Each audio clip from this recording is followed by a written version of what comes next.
Et oui, t'es arrivé en retard, il s'est passé quelque chose au téléphone d'extraordinaire parce que le scientifique qui est à côté de moi a du mal à expliquer ce qui se passe au téléphone parce que c'est quand même quelque chose d'ahurissant ce qui se passe au téléphone. Et tout à l'heure dans ton studio, nous, notre téléphone a sonné ici, j'ai décroché, il y avait absolument personne, j'ai raccroché.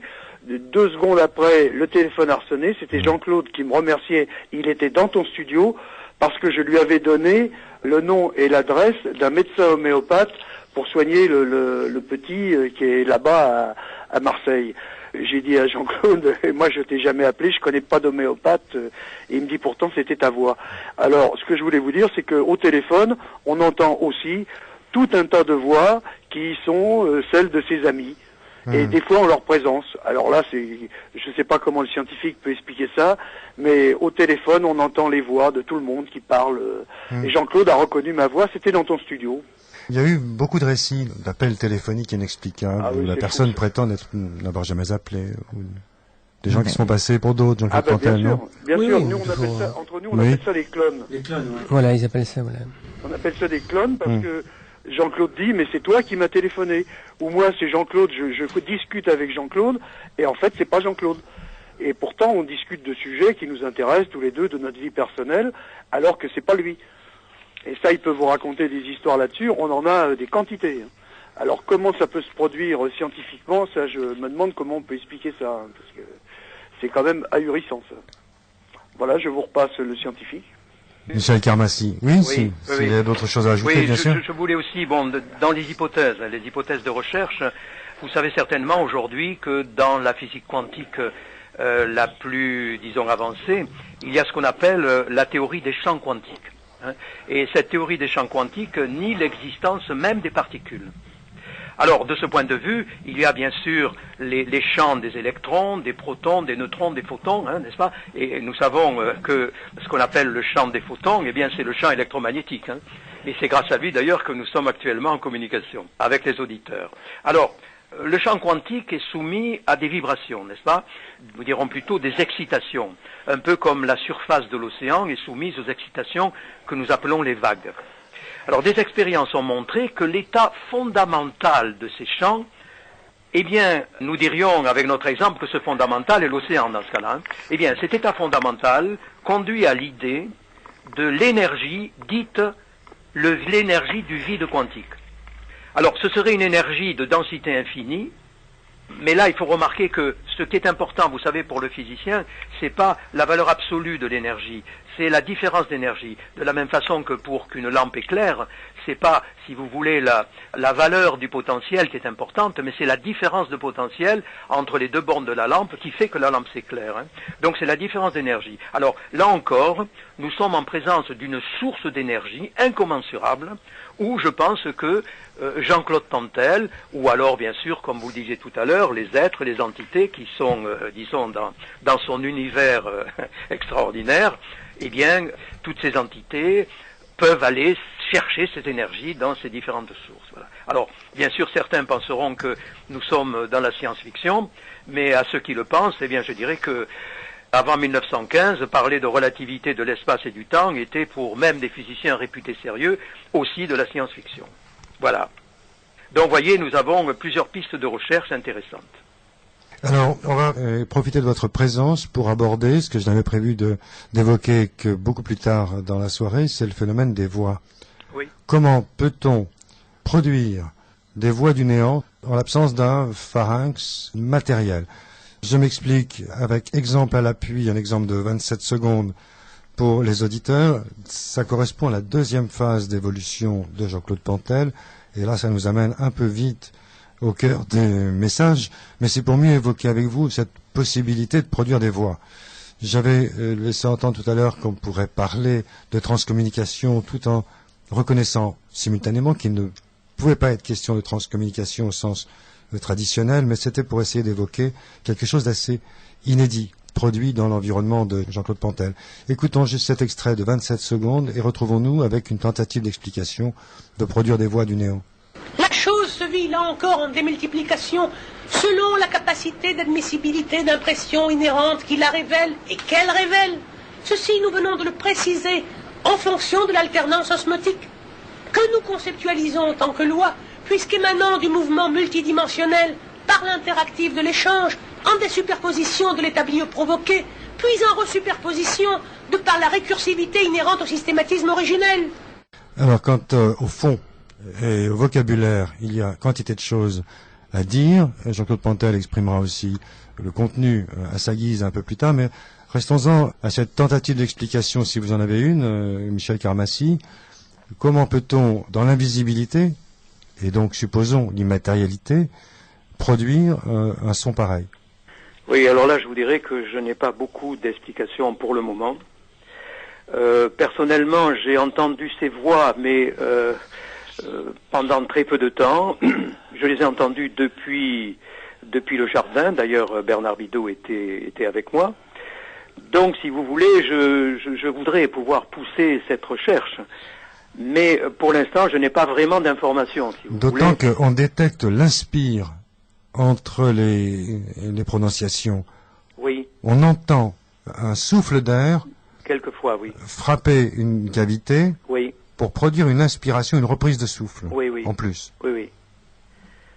Alors, Plancher, s'il vous plaît, eh bien, vous êtes en direct, trouvez-nous quelque chose. Je dirais que nous sommes dans l'analogue, bien sûr, des voix humaines. Alors, est-ce que c'est une voix humaine? Bien sûr, on peut poser toutes les questions. Est-ce que c'est l'analogue? Est-ce que c'est la reproduction énergétique, si vous voulez? Il est certain que ces voix, eh bien, au dire des témoins, et bien sûr Jean-Claude va vous le confirmer, se manifestent dans l'espace. Et elles se déplacent également. Donc, si elles se manifestent dans l'espace, vous voyez, de deux choses l'une, hein, ou certains phénomènes, ça aussi il faut envisager des différentes hypothèses, où certains phénomènes sont perçus, disons, par une vision, qu'elle soit auditive, visuelle, etc., d'une façon que je qualifierais de mentale, c'est-à-dire qu'il y a une induction, si vous voulez, une transduction au niveau d'une énergie de pensée qui vient, disons, imprimer une image mentale dans les cerveaux des personnes qui entourent Jean-Claude. Ou bien nous sommes en présence de manifestations d'images que je qualifierais de sensorielles, c'est-à-dire qui vont passer par nos sens, et à ce moment-là, ces phénomènes sont enregistrables par un appareil de mesure. En l'occurrence, c'est le magnétophone de Jean-Claude. Donc, on peut dire a priori que ces voix sont des manifestations que je qualifierais de sensorielles.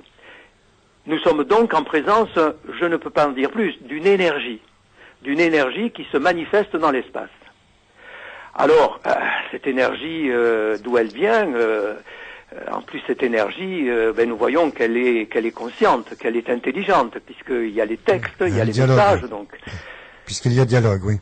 Et il y a les dialogues, bon. Mais si vous voulez, je ne suis pas assez avancé dans ma recherche pour formuler vraiment des hypothèses. Et ça fait partie des angles morts encore de mon étude. Voilà. Alors, je voudrais demander à Marie-Thérèse de Brosse, grand reporter qui a roulé sa plume à travers le monde dans des centaines d'enquêtes. Est-ce que, Marie-Thérèse de Brosse, vous avez déjà entendu quelque chose de semblable? Alors, je crois que, on va me dire que c'est pas exact. Rien n'est jamais pareil dans ce domaine-là. Mais j'ai même personnellement fait les expériences que tout le monde peut faire, qui consiste à laisser tourner mon magnétophone. Pendant des années, je faisais ça. Pendant ma méditation, systématiquement, je laissais tourner mon magnétophone. C'était vraiment un magnétophone qui n'avait rien d'extraordinaire. L'ennui, c'est qu'il fallait que j'écoute les bandes. Et quelquefois, il y avait effectivement des choses sur les bandes, parce que j'ai filé ces bandes à professeur Binder qui les avait fait écouter au Max Planck Institute.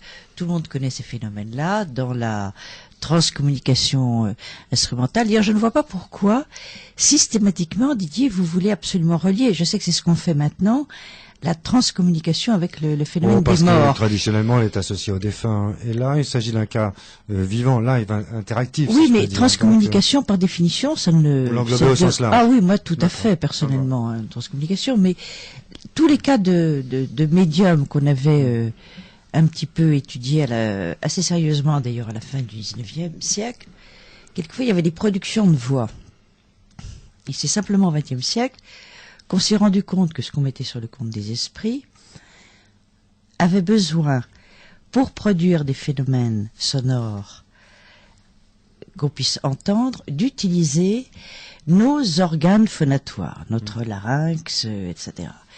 Donc, ces phénomènes ne se produisaient qu'en présence d'un être humain, comme si cet être humain prêtait son organisme à une forme d'énergie qui ne pouvait pas s'exprimer sans ça. Il semblerait que dans le cas de Jean-Claude, encore une fois, ça soit encore un peu plus compliqué. Moi, au début, je pensais qu'il n'avait que des messages intérieurs et télépathiques, si vous voulez, des messages dans sa tête. Bon, il semblerait qu'il s'agisse là de phénomènes objectifs, si tant est qu'on puisse. Extériorisation. Oui, qu'il peut les enregistrer. Mais j'aurais aimé demander à Jean-Claude, d'ailleurs, si ces phénomènes-là, est-ce qu'il lui arrive de laisser tourner son magnétophone lorsqu'il n'est pas là? Non, jamais. Jean-Claude Pantel? Jean-Claude, non, jamais. Non, je n'ai pas participé à cette expérience. Ce que je peux dire, c'est qu'il y a eu des enregistrements qui se sont produits, ça c'est assez récent, dans la voiture, sur un magnétophone, donc un cassettophone, on va dire, où il n'y a pas d'enregistreur. Il n'y a pas de possibilité d'enregistrer. Par contre, la cassette s'éjecte et le texte est dessus, quoi. Et quand on le remet, qu'on l'enroule, on entend le dialogue, la voix. Parce que dans ce cas-là, c'est un monologue, c'est plus un dialogue. Ce qui est très curieux, c'est parce qu'avant, systématiquement, on attribuait l'origine de tous ces phénomènes à ce qu'on appelait l'énergie psychique du sujet. Classiquement, quand il y avait des phénomènes, tous les phénomènes de Matthew Manning, enfin, les phénomènes de poltergeist des enfants, on disait toujours, ce sont des conflits psychiques, c'est leur énergie à eux qui produit ces phénomènes-là. Alors maintenant, on semble vraiment ouvrir un autre chapitre, parce qu'on ne parle plus d'une origine psychique qui viendrait de Jean-Claude. Moi, je serais quand même un petit peu plus réservé, dans la mesure, excusez-moi Jean-Claude, je n'ai pas relu votre livre récemment. Il faut dire que comme la lecture est assez difficile, il y a un langage qu'il faut arriver à assimiler, dans lequel je suis pas très à l'aise. On voit très bien que dans le livre de Jean-Claude, je disais tout à l'heure au début de l'émission qu'il était quand même très émotif. Je crois qu'il a une super émotivité. Et moi, j'exclus pas du tout la production de phénomènes totalement inconscients de la part de Jean-Claude. C'est-à-dire, je ne veux pas dire qu'il est exclusivement la source de tout, mais quand on parle systématiquement d'entités qui arriveraient à utiliser des formes d'énergie, que ce soit un phénomène totalement extérieur à lui, ça, c'est une chose, je ne sais pas ce que vous en pensez, monsieur, mais c'est pas joué encore. Jean-Claude Pantel? Moi, je pense que tout à l'heure, on a parlé de présence dans le studio. Il y a quand même des réactions physiques, elles existent. Tout à l'heure, j'avais les mains glacées, je transpirais, c'est le contraire. Maintenant, il y a un rétablissement. Moi, je sens pas de présence. Pour moi, c'est plus clair. Vous voyez peut-être pareil, mais moi, je vois différemment là. Donc, il est certain que je suis vécu, comme dit Michel Carmassi, par des énergies à des moments qui ne sont pas les mêmes. C'est évident. Bon, d'ailleurs, vous avez changé de visage. Tout à l'heure, vous aviez l'air très fatigué. Voilà, il paraît que je change souvent de visage. Bon, maintenant, vous avez 10 ans moins d'un seul coup. Voilà, ça c'est mes très proches le remarquent. Moi, je remarque pas ça. C'est un petit peu comme quand Bernard Bidot dit je traverse une porte, je me confine à ce que je vis consciemment, je veux dire, parce qu'il y a des plans de conscience différents. Alors, bon, Marie-Thérèse parle au niveau vocal, mais il s'est produit aussi ces dernières années au niveau de l'écriture, puisque les messages sont quelquefois écrits aussi. Un phénomène, quand ça se fait pas sur l'ordinateur, ça passe sur l'écran de télévision. Alors sur l'écran de télévision, il n'y a pas de programme pour permettre l'écriture d'un texte. Si, en télétexte. Oui, mais en tout cas, celui que je possède n'est pas doté de ça. Enfin, celui que possède ma compagne n'est pas doté de ça. Alors, le son, par exemple, les phrases se disent dans l'espace, on va entendre les phrases, on ne peut pas les prendre parce qu'on n'est pas dans la pièce où il faut, on n'a pas de papier dans la main, sous la main en tout cas, pas de crayon évidemment, et là, très souvent je suis au téléphone avec un ami, des fois c'est pas le même, c'est très souvent Patrick, qui se reconnaîtra s'il écoute l'émission, et à ce moment-là il me dit, ça va s'éclairer, où va l'ordinateur ou reste devant la télé, et la télé s'éclaire à ce moment-là, et la phrase intégrale qui a été dite, des fois elle fait 5-6 lignes, apparaît sur l'écran, comme porté par des particules, on va dire, de poussière qui viennent se graver sur l'écran. Donc c'est extérieur. Alors on verra peut-être tout à l'heure si on a l'occasion de parler de ce qu'ils appellent l'exogénisme au niveau de la procréation. Il semble que tout soit déjà en état d'existence virtuelle à l'extérieur de nous, et le son en fait partie. Tout ça, c'est de la pensée. Tout à l'heure, Michel, je crois, et Bernard ont parlé de la pensée. Michel dit surtout que c'est ma pensée qui produit les choses. Oui, mais c'est une pensée qui est en connexion avec d'autres pensées, en tout cas avec des pensées extérieures. pour qu'il y ait à un moment donné un échange, il faut qu'il y ait une pensée à l'extérieur de moi. Ça peut pas être une pensée intérieure, puisque même l'inspiration artistique, on dit c'est dans l'air du temps. Ça veut dire quoi? Ça se produit à un moment donné, dans un contexte donné, dans un climat donné. Et ça c'est de l'impression qui à un moment donné fournit une expression. Et pour pouvoir être imprimé de quelque chose, il faut qu'il y ait une expression extérieure. Personnellement, je préférais quand Jean-Claude Pantel avait les mains sèches et froides. Ça laissait espérer un phénomène. Maintenant qu'il a retrouvé les mains chaudes, qu'il est chaleureux à nouveau. Et j'ai pris 10 ans de moins après Marie-Thérèse. Oui, alors on est condamné à ne voir rien se produire, Ouais, bien que nous soyons tous, il faut bien l'avouer, un peu en attente. Est-ce qu'il y a toujours bon espoir malgré tout? Si ça doit se produire, ça se produira. Hein. Eh oui. On va faire une pause musicale. Nous sommes avec Jean-Claude Pantel. Ça serait bien d'entendre un autre aspect de Jean-Claude Pantel, une chanson, puisque on ne l'a pas dit, mais Jean-Claude Pantel s'est toujours intéressé au domaine artistique. Il compose et il interprète, il chante. Voici une de ses compositions récentes sur 95.2.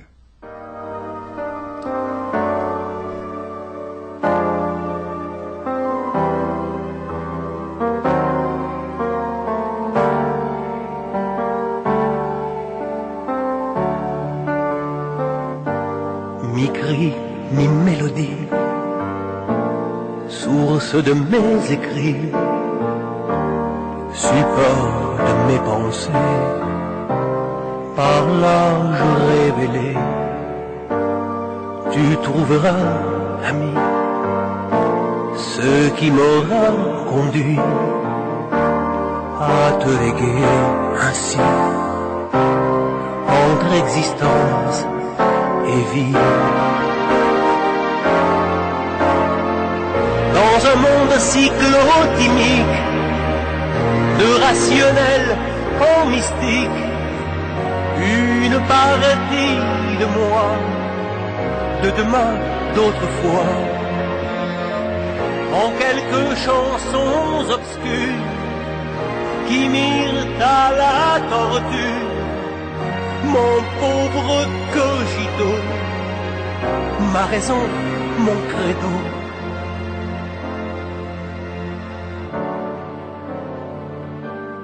Par mes rêves épars et mes notions bizarres, je te fais don, vois-tu, de ce que j'aurais cru, pour que tu te rejoignes en ton corps, en ton âme, ailleurs, bien ici, entre existence et vie. S'embrasera l'avenir du feu de nos souvenirs pour rallumer l'espoir du fait de nous revoir. Nous qui ne nous savons pas, au fil de tous nos trépas, sans visage, sans nom, nous nous reconnaîtrons.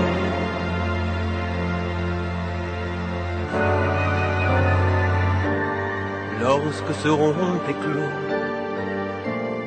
les actes de ces mots, lorsqu'en cet univers se propulsera l'air des perceptions, nos sens en mutation situeront l'infini, l'existence en la vie, l'existence en la vie, l'existence en la vie.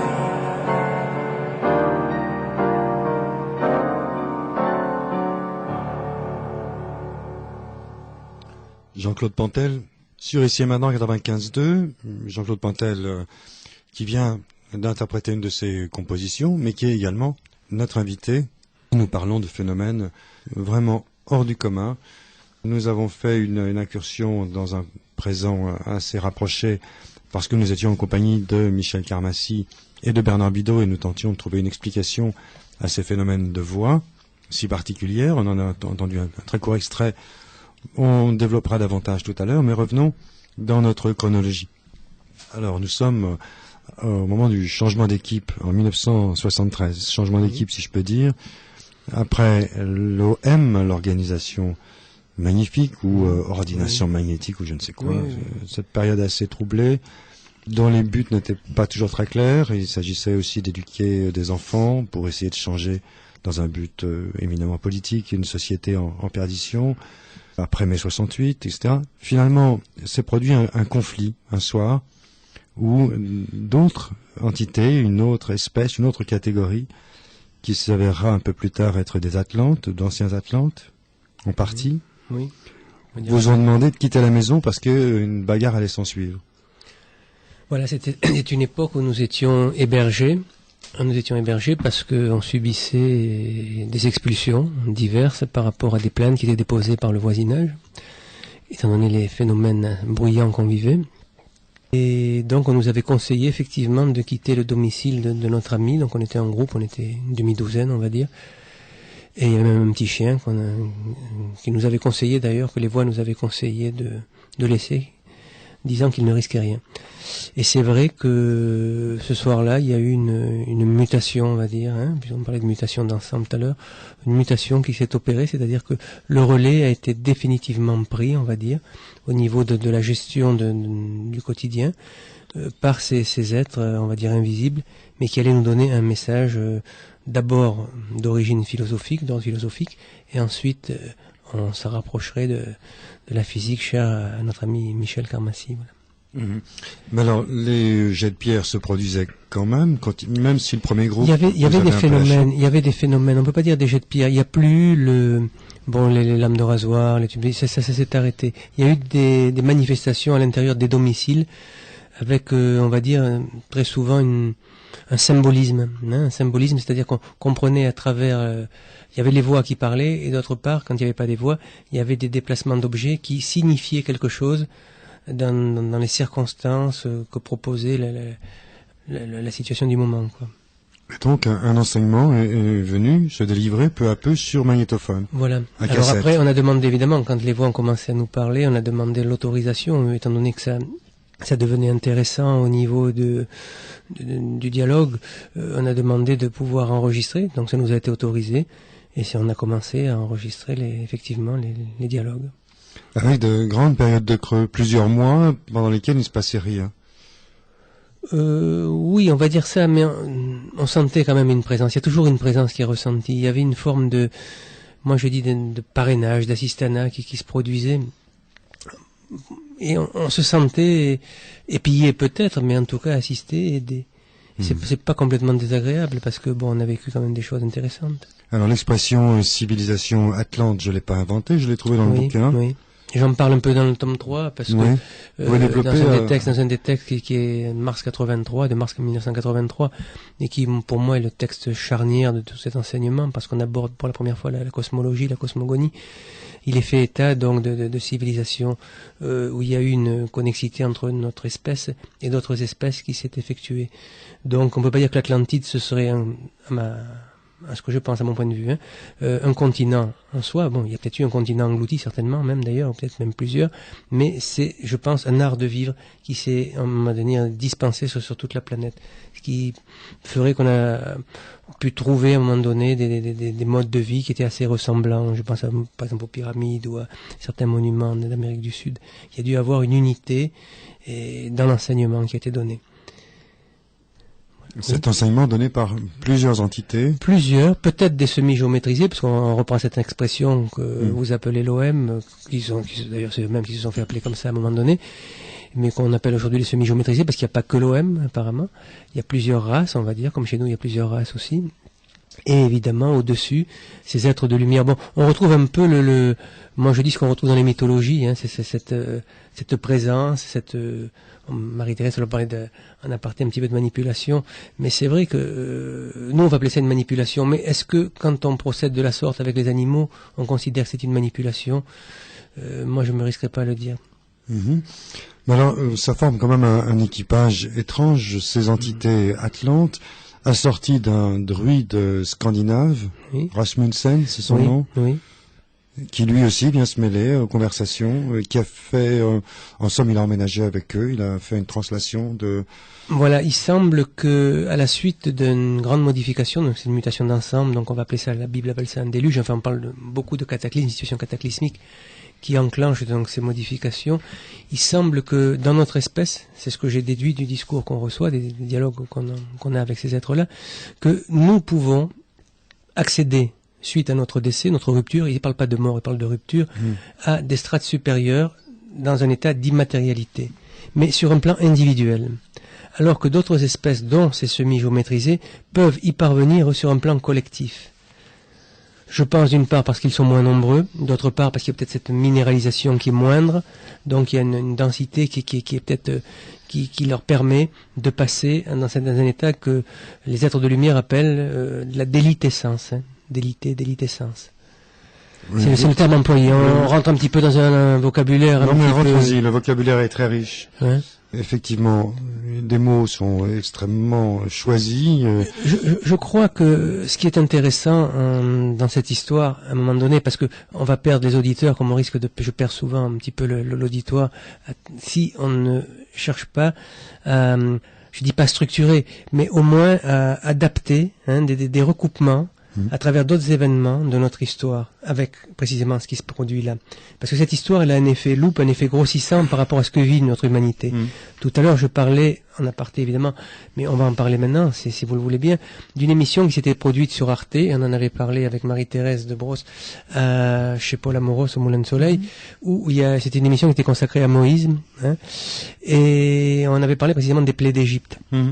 Et Karzenstein, un des êtres de lumière, nous dit en mars 83 qu'il peut y avoir dans des situations d'ordre cataclysmique des naissances totalement différentes, c'est-à-dire ce qu'ils appellent sans échange corporel. D'accord. Donc, sans échange corporel, on pense tout de suite à Jésus, on pense à ces êtres, ces demi-dieux, enfin ces gens qui sont issus de différentes sources. Or, situation cataclysmique, il y en a une, à un moment donné, quand Moïse a fait sortir le peuple hébreu d'Égypte. Et notamment, ça se passait sur l'île de Santorin, où un volcan s'est mis en éruption et a produit donc une lame de fond, peut-être même plusieurs lames de fond, qui ont colporté sur les rivages d'Égypte et ailleurs certainement. De la Crète surtout.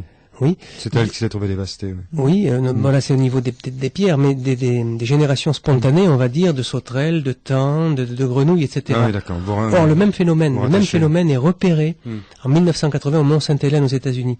C'est pour ça qu'on a pu expliquer d'ailleurs les plaies d'Égypte. Voilà, grâce à ce on a expliqué scientifique, complètement scientifiquement les plaies d'Égypte. C'est extraordinaire. Et ça, j'ai trouvé ça extraordinaire, cette émission, et personne n'a relevé ça. J'étais désolé, moi, dans mon entourage, enfin, plus ou moins proche, de voir que personne n'avait relevé que il y avait possibilité, à un moment donné, dans un cadre particulier, une situation paroxystique, de voir des choses se produire spontanément, instantanément, sans qu'il y ait eu, on va dire, une évolution, non, mais on va dire darwinienne ou autre. J'ai vu cette émission, mais nulle part elle ne fait référence ni allusion à l'Atlantide. Non, elle ne fait pas allusion peut-être à l'Atlantide, mais il est certain que s'il y a une situation cataclysmique à un moment donné qui permet une mutation, et que cette mutation, elle va procéder à un moment donné à des générations, on va dire, spontanées, ça démolit complètement l'échelle des valeurs que nous avons à travers le néandertalien, le sapiens, etc. D'accord. C'est important. Je voudrais qu'on analyse le vocabulaire, parce que il y a deux façons de faire. Soit de procéder, comme vous l'avez fait dans vos 2 volumes, qui totalisent pour l'instant 700 pages environ, et que j'ai lu attentivement, m'avait donné un mal fou. Je le regrette. J'ai jamais invité un auteur ayant rédigé 700 pages d'un coup. Mon record était avec Bertrand Meeus 500 pages. Là, j'ai passé une semaine, tous les soirs, à vous lire attentivement. Alors, la façon de faire, votre façon de faire, est de garder les textes dans le contexte. Une autre façon de faire, c'est de publier les textes bruts pour ce qu'ils sont et de nous épargner vos commentaires qui sont peut-être limités. Laissons parler les textes bruts, auquel cas je crains qu'on aille dans le mur parce qu'ils sont extrêmement ingrats. Voilà, c'est une... Au premier abord, on va faire un reproche au niveau de la linguistique, au niveau du vocable, on va faire ce reproche-là. Je dirais alambiqué si vous étiez alchimiste, je dirais ampoulé. Voilà. Ampoulé comme les ampoules électriques qui vous correspondent mieux. Oui. Or, ce n'est pas le mot, la phrase en elle-même qui est compliquée. C'est la pensée qui est différente. On pense différemment, pour ne pas dire à l'envers, par rapport à ce message. C'est-à-dire que tout à l'heure, on disait on faisait des conséquences, des causes, et c'est exactement ce qu'on fait pour le message. Alors, ce message nous permet à un moment donné d'aborder les événements d'une autre façon. Et je pense que le livre, il sert à ça, et je suis obligé d'y intégrer, d'articuler autour des textes des anecdotes, qui sont évidemment du vécu, pour permettre au lecteur, là c'est plus un auditeur, au lecteur, on va essayer sur l'antenne, c'est pas facile, peut-être encore plus difficile, au lecteur en tout cas, de faire les recoupements, je reviens au mot recoupement, avec ce qu'il vit lui dans son quotidien. C'est-à-dire que c'est pas l'histoire de Jean-Claude Pandel qui importe, c'est de s'apercevoir que tout un chacun a autour de lui des situations, des énergies qui à un moment donné... J'entends bien. J'entends bien. Vous pouvez raisonnablement envisager de publier les textes et rien que les textes? Alors moi, je suis à la disposition des gens, ils savent très bien, tous ceux qui me connaissent le savent.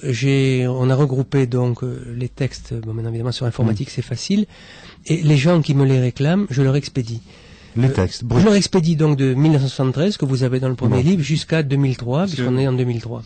Je vais vous donner un exemple de vocabulaire. Mais je ne garantis pas l'explication aux gens, parce qu'après il faut rentrer en contact avec ces gens-là, il faut s'entretenir avec ces personnes qui seraient susceptibles de recevoir les textes, et ça décale d'autant la rédaction du 3e tome, et du 4e évidemment, fortiori. Enfin bon.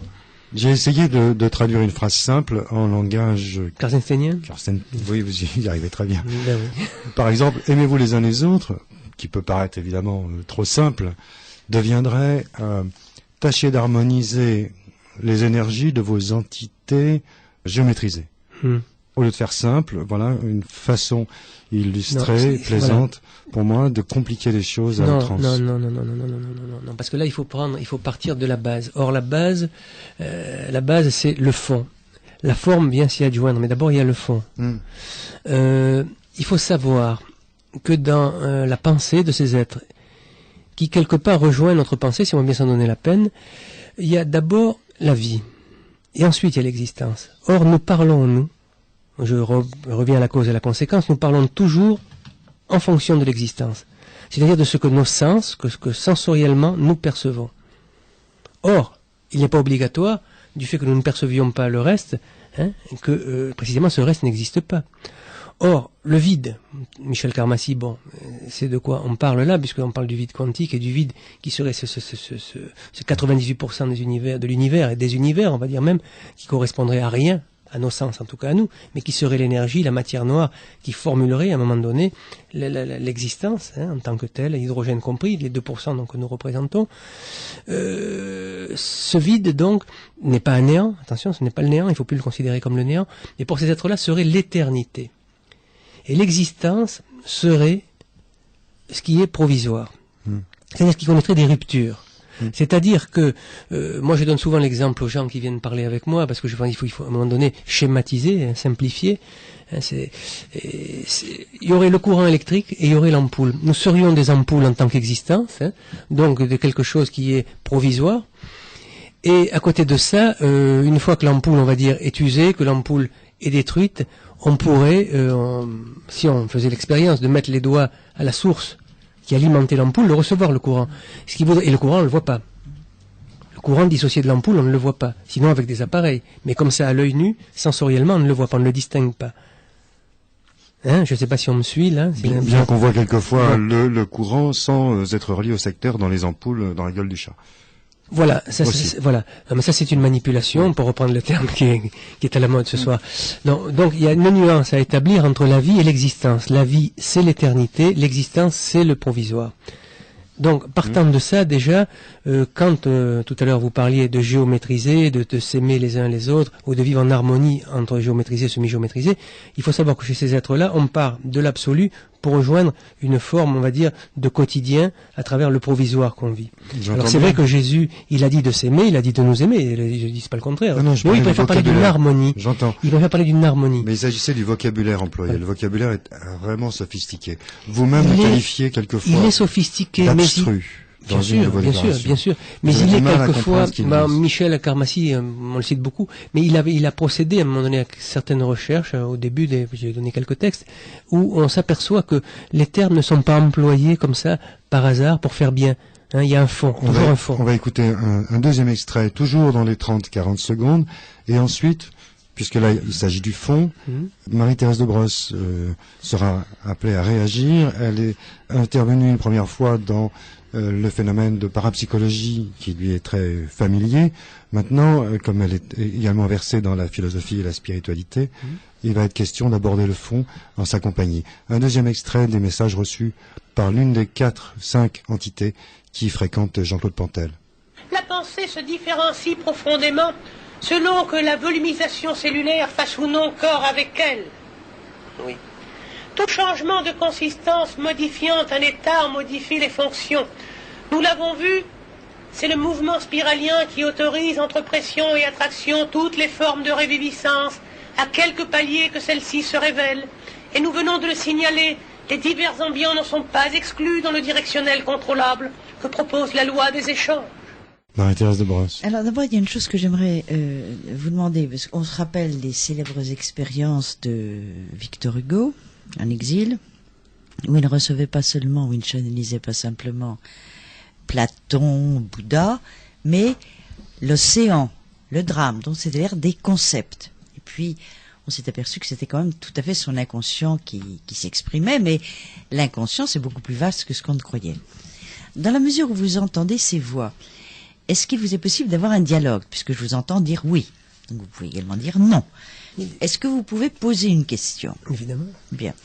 Est-ce que vous avez eu l'idée de demander, que ce soit à Kersenstein ou à Rasmussen, enfin, différentes entités qui vous entourent, si elles pouvaient s'exprimer de façon plus compréhensible, en utilisant un vocabulaire qui ne soit pas dévoyé, parce que c'est le vocabulaire auquel on est habitué.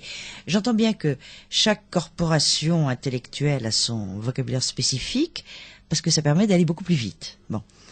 Mais là, vous n'avez pas une formation particulière. On vous dit qu'on vous conditionne pour que vous deveniez un enseignant.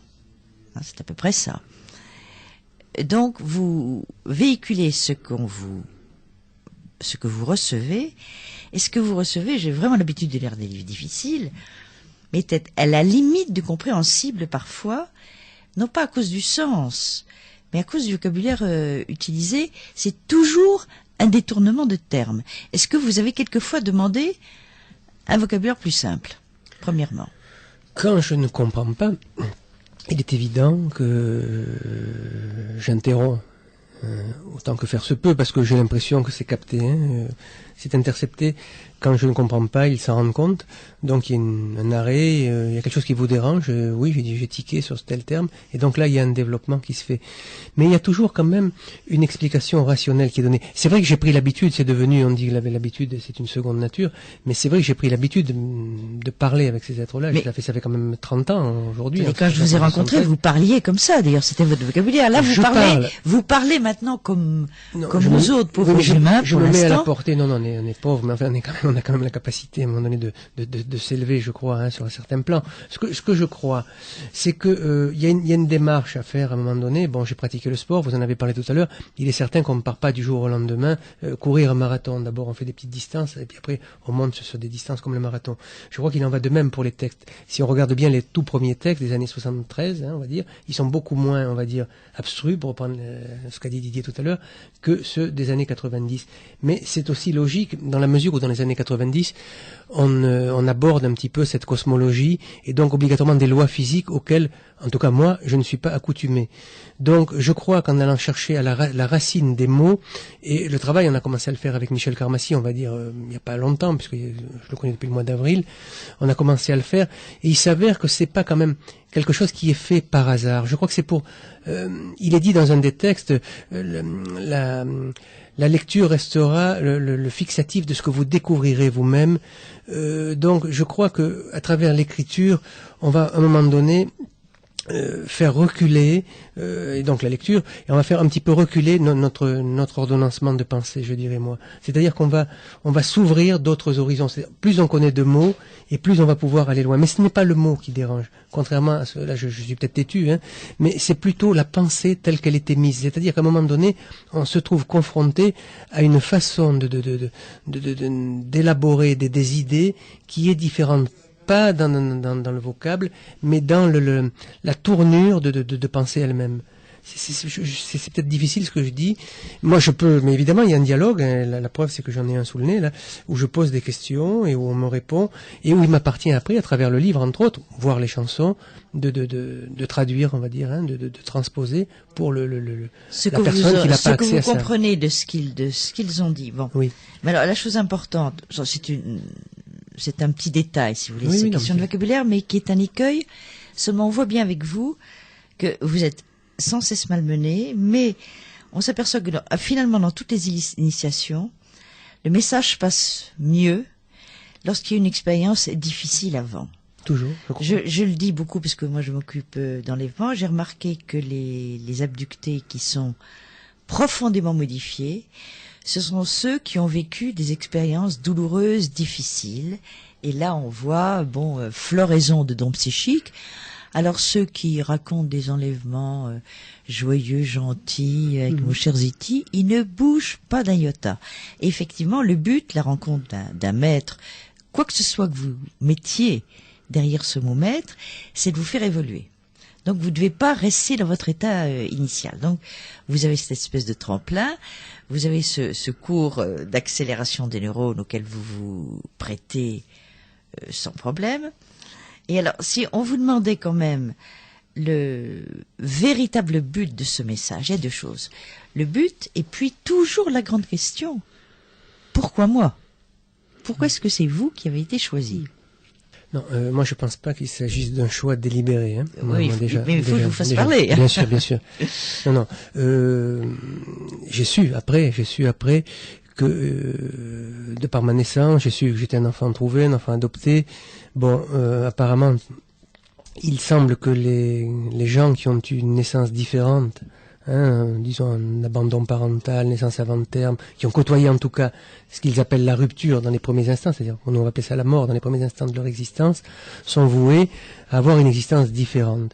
Bon, on retrouve ça dans la mythologie, on retrouve ça avec Romulus Rémus, on retrouve ça avec Moïse, on retrouve ça avec Oedipe, on retrouve ça avec beaucoup de personnages. Oui, c'est un thème récurrent. Et il est certain que pour la plupart de ces gens, pour pas dire pour la totalité, ça passe par un enseignement douloureux. Moi je dis douloureux parce que que soit Moïse qui soit obligé de traverser le désert pendant 40 jours et 40 nuits, ou que ce soit même Jésus, à travers les tentations qu'il a pu subir à un moment donné de la part de Satan ou d'autres choses, il est certain que ça passe à un moment donné par une remise en cause. Et je crois que la plus grande souffrance qu'on puisse aborder, précisément de par nos égos, c'est cette remise en cause.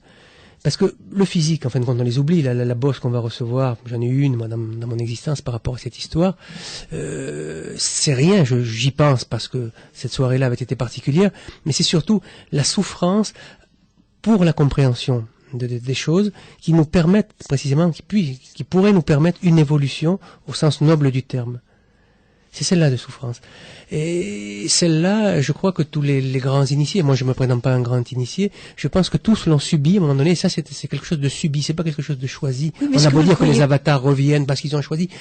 Si je suis un avatar, je peux dire que consciemment, je n'ai pas la conviction que j'ai voulu revenir, en tout cas moi. Oui, mais cet argument peut se retourner, on peut dire que cette souffrance crée une béance qui vous rend plus apte. C'est-à-dire parce qu'il ne faut quand même pas oublier, vous apprenez que vous êtes un enfant adopté. Bien sûr. Et le fait que vous le sachiez, vous le taisez. Donc vous le vivez de façon encore plus douloureuse. Oui. Donc ce qui quand même sollicite bien votre inconscient là.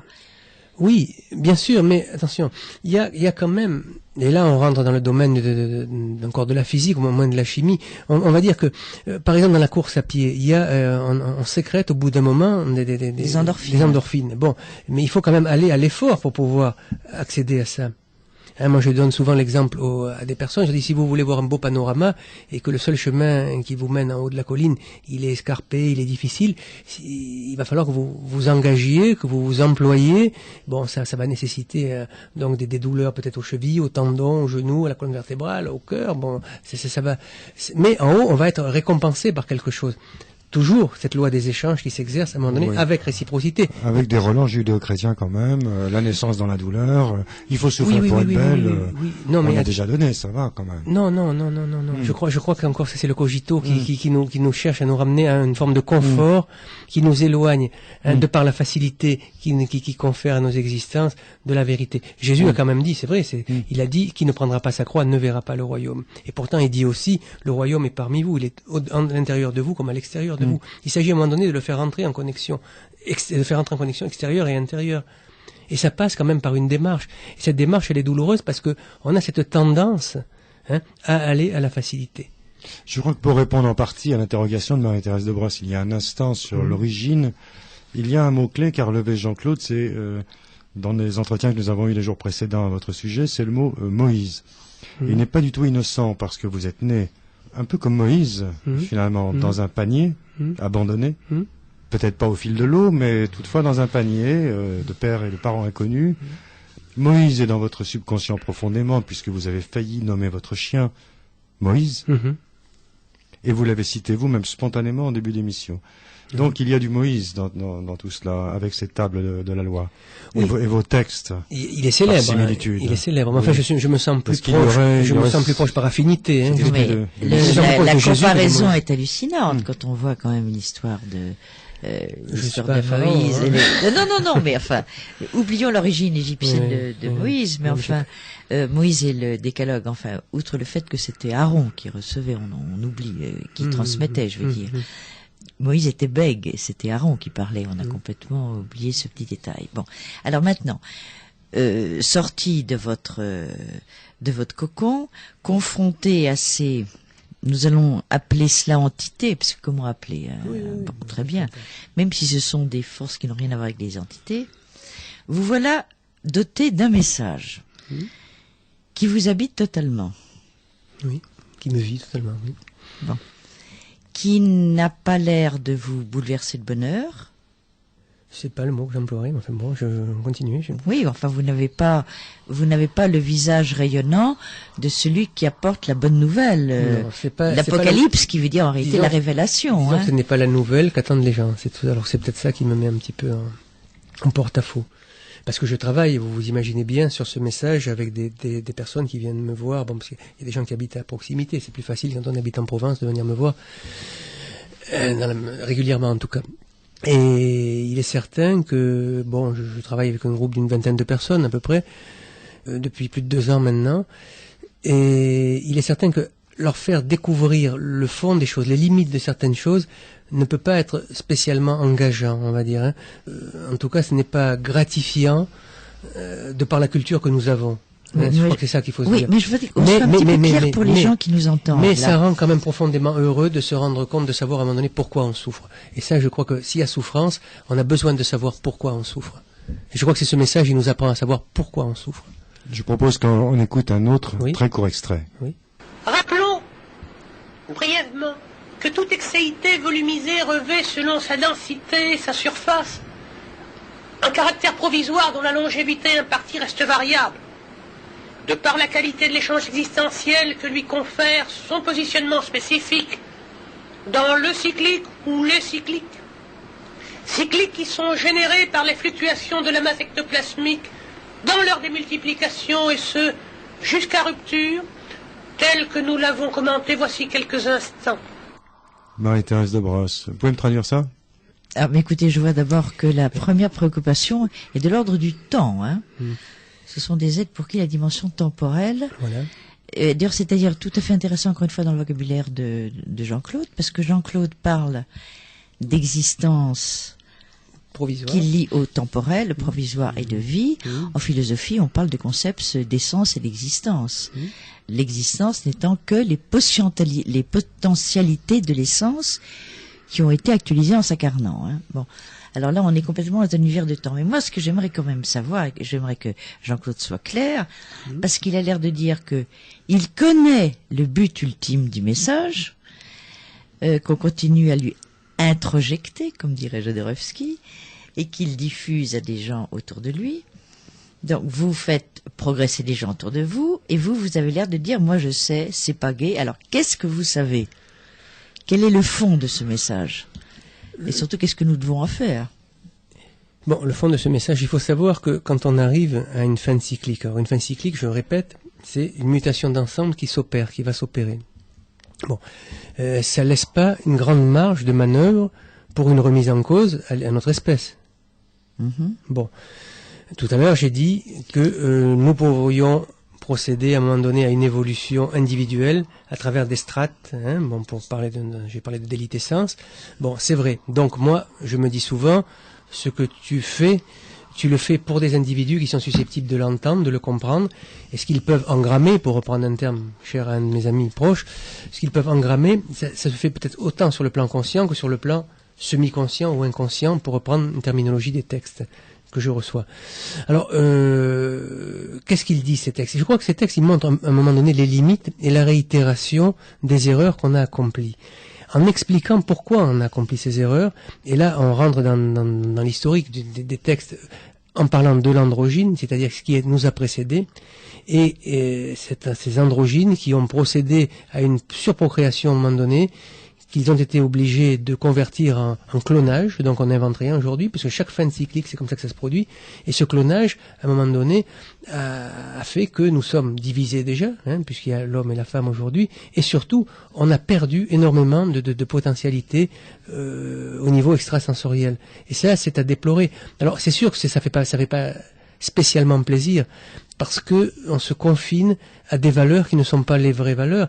Et pour faire sortir les gens de cette torpeur, de cette ornière en même temps, et moi je dis qu'on est obligé à un moment donné d'aiguillonner et de faire mal, quoi. Donc de susciter une forme de souffrance chez son interlocuteur. C'est peut-être ça qui vous fait dire, Marie-Thérèse, que je suis triste quelque part, mais je ne suis pas spécialement défaitiste ni abattu. Non, mais enfin, moi, ce qui me frappe toujours, enfin, je vous ai vu 3 fois, et chaque fois vous arriviez totalement défait, avec toute la misère du monde sur les épaules, le dos très voûté, le regard là, la bouche lassée, etc. Et en même temps, on sent que vous êtes d'une grande gentillesse, c'est évident. Oui, je suis la vertu ne vous rend pas du tout agressif, etc. Et je puis, dis que je suis présent quand on a besoin de moi. Voilà. Quand même, vous passez quelque temps avec des êtres autour de vous, et quand même, vous leur pompez leur force, vous vous régénérez. Alors, vous êtes un vampire. Vous êtes, et c'est assez fascinant d'ailleurs de vous voir, parce qu'au bout d'un certain temps, effectivement, comme maintenant, je suis désolée qu'on soit pas, enfin, je ne sais pas si avec la webcam, on peut se rendre compte à quel point il a changé physiquement. Bon. Non, mais c'est bien que vous le disiez à l'antenne, parce que ça a été dit dans mon propre entourage, donc vous me voyez pas souvent. Donc si vous l'avez remarqué, c'est que c'était franchement voyant. Ah oui, à chaque fois, mais là c'est très bon. Alors, un message en principe, c'est pas simplement un texte qui nous apprend notre passé. Un message, c'est quelque chose de dynamique. Je vous passe un message, ça veut dire que je vais vous faire passer peut-être une information, mais qui va vous permettre de cheminer, de vous servir de cette information. Bon. Vous expliquez qu'on était une fin de cycle, ça on le sait. Vous expliquez une certaine partie de nos origines. So what? Alors quoi? Alors déjà, ça engage déjà, moi je disais cela récemment, à plus d'humilité dans notre comportement. Or, qui dit plus d'humilité va dire plus de respect, et plus de respect, plus d'amour. Attendez, alors c'est important, c'est nous important. avons ici quelqu'un qui s'occupe beaucoup, j'imagine, Jean-Claude, vous connaissez bien la spiritualité bouddhiste, notamment le grand véhicule, où on veut pas se sauver soi-même, mais on veut surtout sauver les autres avec soi, n'est-ce pas? Ceux qui sont les êtres qui ont atteint un certain degré de réalisation choisissent de se réincarner, alors qu'ils pourraient absolument partir pour aider les autres. Ça, c'est le grand véhicule. Contrairement au petit véhicule, on assure sa survie à soi. Voilà, le message appelle ça une vocation anthropocentrique. Voilà. Alors, bon, très bien. Alors, votre message, vous, est-ce que ça permet aux gens autour de vous d'évoluer différemment? Je crois qu'il faut leur demander. Moi, je ne sais pas le pouvoir que vous avez d'appeler des gens, mais je crois que moi, je vous donne quelques numéros de téléphone, vous les appelez et vous leur dites. C'est très très délicat pour moi de dire, moi, j'apporte ça et regardez, j'ai pas le droit de dire ça. Par contre, je pense qu'en prenant des personnes de mon entourage, en les appelant, en leur posant des questions précises, ils vous diront ce qu'ils ont entrepris depuis. Je crois que on peut pas faire mieux que ça. Hein. C'est délicat. D'abord, il y a un problème d'humilité, non pas que je me prétends plus humble que la moyenne, mais ça me dérange profondément de dire voilà, moi j'apporte, je suis initié, je vous apporte. C'est un petit peu le thème c'est le but de toutes les religions et de toutes les spiritualités, de faire monter un petit peu l'humanité. Alors, oui, mais je ne suis pas là en tant que Jean-Claude Par Carlsson a interposé, est-ce que vous n'êtes pas une sorte de gourou? Alors, voilà, je vous le dis. Je suis pas un gourou, je ne prétends pas être un gourou, je ne veux surtout pas être un gourou. Je veux, à un moment donné, j'ai souhaité qu'il y ait des relais qui soient pris, que ce soit tant au niveau philosophique que physique, que sportif, pourquoi pas à des moments donnés, que des relais soient pris pour que précisément on établisse une chaîne. Je crois que c'est une chaîne, on va appeler ça comme ça, je vois pas la meilleure définition, mais la chose ne m'appartient pas. Il m'a été dit par un ami qui a beaucoup d'humour, un jour tu seras mort, ils feront le panthélisme, pourquoi pas? Mais moi je demande pas ça. Moi je demande simplement à ce qu'on prenne conscience qu'on a en main, à un moment donné, l'explication de quelque chose à travers non plus le conséquentiel, mais à travers le causal.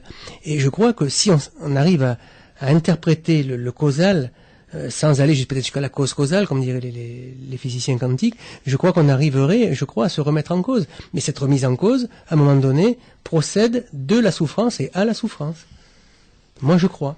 Personnellement, je m'interroge sur l'universalité du message, parce que il nécessite une maîtrise en philo au minimum, et, disons, une bonne tolérance à un vocabulaire extrêmement exotique. D'où l'intérêt des relais. Parce qu'il y a des gens qui vont s'exprimer, moi je vous appelle des gens qui vont vous parler différemment, il y en a qui seront plus compliqués, il y en a qui seront peut-être plus simples, mais qui permettront de toucher le fond de la chose, pas la forme, le fond. Oui, mais je m'intéresse quand même à la forme, que cet enseignement s'impose, que vous soyez, vous, le transmetteur quasiment aux ordres des maîtres qui se manifestent quand ils le veulent, qui vous disent quoi faire, sur quel bouton appuyer pour enregistrer, qui se permettent des commentaires sur la jeune belle fille qui excède peut-être en heures de bronzage ou en maquillage, etc., qui se permet, alors qu'on ne lui a pas demandé, la politesse élémentaire étant parle quand on te demande quelque chose, mais là, au-delà de toute politesse, se permet des commentaires quand on les a pas sonnés. Je trouve que c'est assez directif. Oui, mais il faut savoir que ces personnes que vous citez... Et arrogant. Ces personnes que vous citez disent avoir une quête. Oui. Alors, je crois qu'il est certain que le kidam quelconque qui se complaît dans ces situations, qui ne cherche pas à évoluer, je ne pense pas qu'ils vont chercher à lui faire dire quoi que ce soit. Alors, quant à la forme, pour dire à une jeune fille qu'elle perd trop de temps à bronzer, voici comment c'est formulé. Eu égard à la longévité qui vous est impartie, interrogez-vous sur l'utilisation que vous faites de la lumière pour réaliser des choses insipides et qui vous fera immanquablement défaut au moment de votre confrontation avec des choses plus vraies. Oui. N'importe qui comprendrait plus facilement si on lui disait « Tu crois pas que tu perds un peu trop de temps à te maquiller ou un peu trop de temps en bronzage ?» Non, mais qu'est-ce les choses simples sont peut-être plus parlantes. Déjà, il y a un terme, qui est très important, c'est les choses vraies. Qu'est-ce que c'est que les choses vraies déjà? Et je crois que déjà, en se posant cette question, en disant ces mots, on est obligé de se poser la question. Bon. Ah oui, mais c'est très important. Moi, je me permets de traduire, je dirais à cette Jeannette, consacre-toi à des choses plus essentielles et perds pas de temps en bronzing. Oui, mais là, elle risque de se braquer, comme on pourrait dire vulgairement. Et là, elle ne va pas se braquer avec un langage aussi en poulet. Pas du tout, parce que je crois qu'il y a une recherche après. Je crois que le but, je dis pas que c'est le but, le seul but en tout cas, mais le but c'est de nous faire chercher, de nous faire améliorer, disons, notre fonctionnement neuronique, on va dire, voilà. Reculer nos limites, sinon les atteindre, en tout cas du moins les atteindre. On va écouter un autre extrait si tu veux bien, Jean-Claude. Oui, sans problème. Il y a quelques instants, vous avez fait part d'un directionnel contrôlable. Si je me trompe pas. Qu'est-ce que laisse entendre cette terminologie? Que la chose est inscrite dans le mouvement et qu'elle est perceptible, voire localisable, situable, bien que non obligatoirement contrôlée, j'entends. Les directionnels varient avec la force d'attraction qui, ainsi que vous nous l'avions confié, sait être génératrice d'accès de fulgurance. C'est à notre échelle que ce que nous nommons, nous, le manifester. Sachez que ces accès contribuent à des variances, précisément dans les ambients que nous venons de traiter, dans les climats, et en des superpositions au niveau des comportements des espèces, qu'elles soient géométrisées ou semi-géométrisées. Oui. Voilà, ça c'est un exemple de dialogue. Jean-Claude Pantel, assis à une table, le magnétophone à cassette posé sur la table, quelqu'un censément en face de lui ou dans l'environnement immédiat, et la voix se gravait sur la bande magnétique. Mais pourquoi cette voix si arrogante, suffisante, âgée, sèche, que vous trouvez magnifique? Je ne trouve pas magnifique la voix. Sublime, je trouve quelquefois. Non, on l'appelait la fée sublime. Hein. Oui. C'est une définition, quoi. Mais je considère que c'est toujours pareil. Avant de venir à l'émission, cette voix donc a parlé. Quand j'étais au téléphone, je crois, c'était avec toi. J'étais pas très loin. Oui. Et la voix a dit, parce qu'il fallait que je prenne des enregistrements supplémentaires, parce qu'il en manquait, et la voix a dit, si mes souvenirs sont bons, je sais que Virginie a relevé par écrit, donc elle pourrait exactement dire la formulation de la phrase, mais en gros c'est le contenu qui importe et non pas le contenant. À travers le contenant, on ne fait pas d'investigation valable. En gros c'est ça, hein, moi je traduis, je résume là.